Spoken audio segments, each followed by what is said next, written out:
Selamat sore sahabat Semanggi. Kita ketemu lagi di Semanggi University. Saya bersama rekan-rekan saya ada Pak Eko dari divisi sales. Ada Pak Ade. Pak Nur dari divisi logistik. Noni dari admin. Oke, dengan saya sendiri Tata ada di customer service. Jadi sore ini kita mau bahas miracle of focus. Jadi di sini gimana cara kita memaksimalkan fokus, tembus batas dan meraih kesuksesan yang besar gitu. Jadi kayaknya yang bakal mengupas banyak buku ini nanti Pak Eko, tapi kita di sini modelnya discuss aja. Jadi biar sama-sama enak dan sama-sama terbuka nanti pikirannya. Oke, Pak Eko silakan. Ini buku yang sangat luar biasa ya. Miracle itu bahasa Indonesia kalau nggak salah keajaiban, karena dia berfokus ya, atau lebih konsentrasi. Kalau secara Indonesia seperti itu tadi. Yang sebelumnya biar kita obrolan di sore hari ini tambah fokus, kita lihat sebentar aja. Boleh. Semangat pagi. Pagi luar biasa. Lagi terima kasih Mbak Tata kesempatan yang diberikan. Dan intinya di sore ini kita belajar bareng, kita ngupas buku yang sangat luar biasa ini. Itu di sini saya menyoroti yang namanya tentang kelebihan dan kekurangan. Kayaknya menarik sekali tentang kelebihan dan kekurangan. Iya. Kalau menurut rekan-rekan itu punya kekurangan dan kelebihan toh pastinya. Pasti. Ya. Nah, aku mau tahu dari Mbak Tata sendiri deh. Oke. Nah, bagaimana sih cara menyikapi akan kekurangannya dari Mbak Tata sendiri? Oke. Jadi menyikapi kekurangan tadi ya, Iya. Pak. Kalau dari saya pribadi, jadi kekurangan itu terkadang ada orang yang sadar, ada juga yang nggak sadar. Jadi mungkin kalau kita beraktivitas sehari-hari itu kan terkadang kita ada gesrek dengan teman, terus ada hal-hal yang kita kerjakan tapi kok nggak sesuai dengan keinginan. Nah itu kekurangan kitanya di apa gitu kan.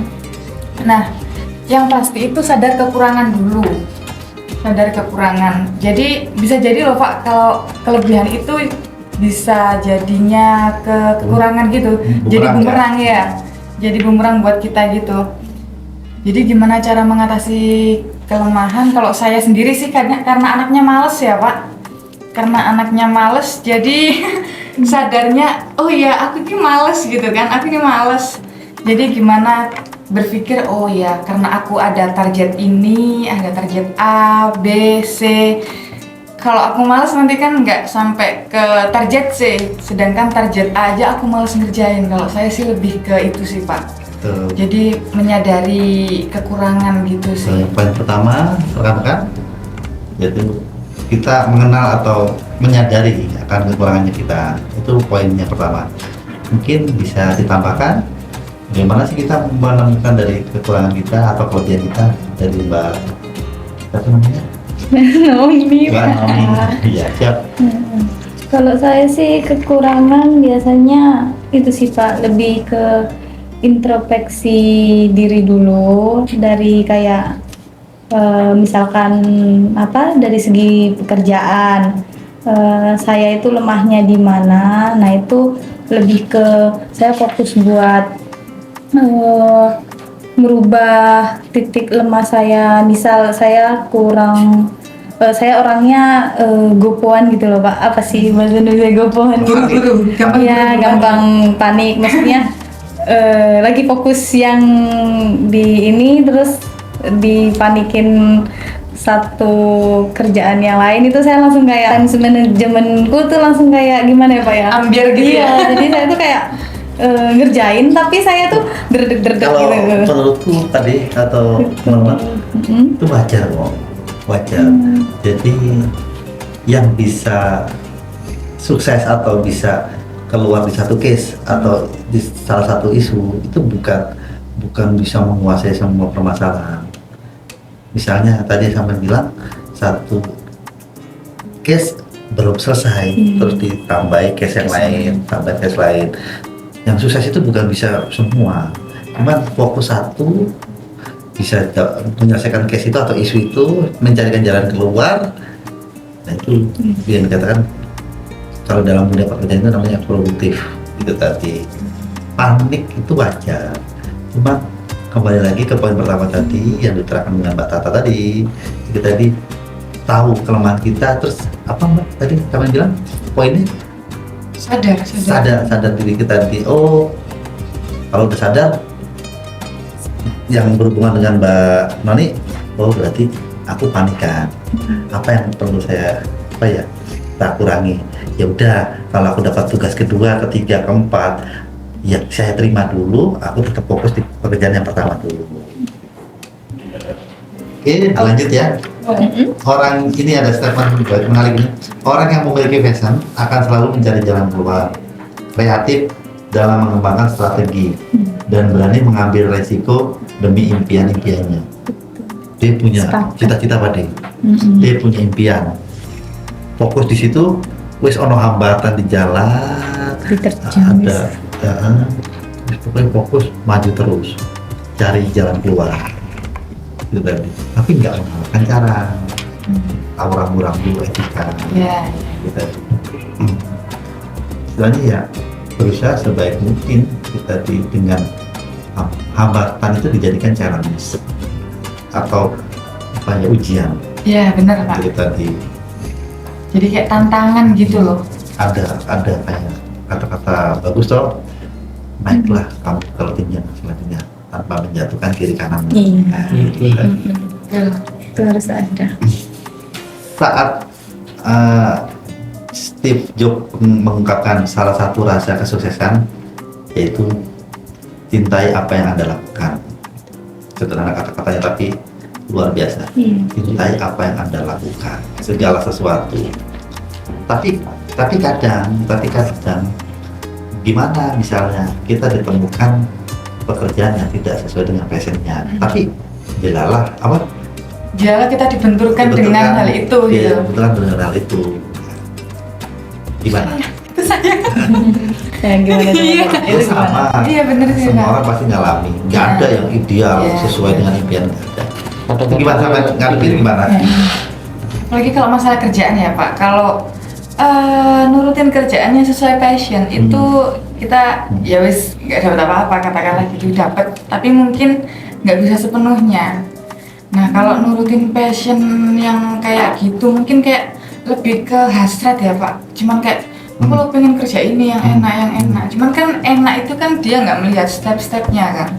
Nah beberapa kali dalam dunia pekerjaan saya pada pekerjaan yang sebenarnya tidak sesuai dengan keinginan saya, tidak sesuai dengan keseharian saya dan background saya gitu mungkin ya. Jadi kayak oh ya nggak apa-apa karena fokus tadi, karena saya punya tujuan di awal. Misal nih bulan 8 saya harus udah punya mobil atau punya apa gitu kan. Yang saya bisa saat ini, yang saya bisa kerjakan itu ya dengan cara kerja yang ini aja. Otomatis kan akhirnya kalau kita udah fokus ke tujuan itu keinginan saya, ya udah segala rintangan hambatan wis tak, kalau istilahnya orang Jawa itu nggak direken gitu loh Pak. Selama ini saya selalu berubah-ubah dalam mulai hal pekerjaan, apapun yang saya inginkan, tapi terkadang saya lupa aku masuk gini, gak sesuai mbak keinginan aku. Tapi cobalah tak jalani dulu, tapi lambat akhirnya bisa berubah. Tapi yang saya mau itu pasti dapat sesuai dengan keinginan saya. Itu saya kok kepingin ini ya, saya pertama masuk kerja di ini kok gini ya, tapi lama kelamaan kok saya bisa berubahnya, terus keinginan saya mesti saya pengen ini tercapai ya. Alhamdulillah dimanapun kapanpun saya bekerja mesti sesuai dengan keinginan, yaitu apapun yang keinginan saya kok mesti tercapai dapatnya ya. Saya kepingin kerja yang ini ya, Tadi Berarti karena fokus tadi ya Pak De. Dari Mbak Tata, dari Mbak Noni, Pak Deno, itu bisa saya tarik kesimpulan ya. Kesimpulan dalam arti gini, passion kita, siapa sih nggak mau sesuai dengan passion Ya. di kegiatan pekerjaannya, tapi perlu teman-teman atau rekan-rekan pahami, ketahui bahwa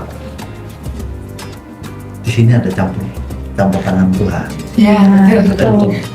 Jadi sesuatu yang kita sayangi, kita cintai belum tentu yang terbaik buat kita.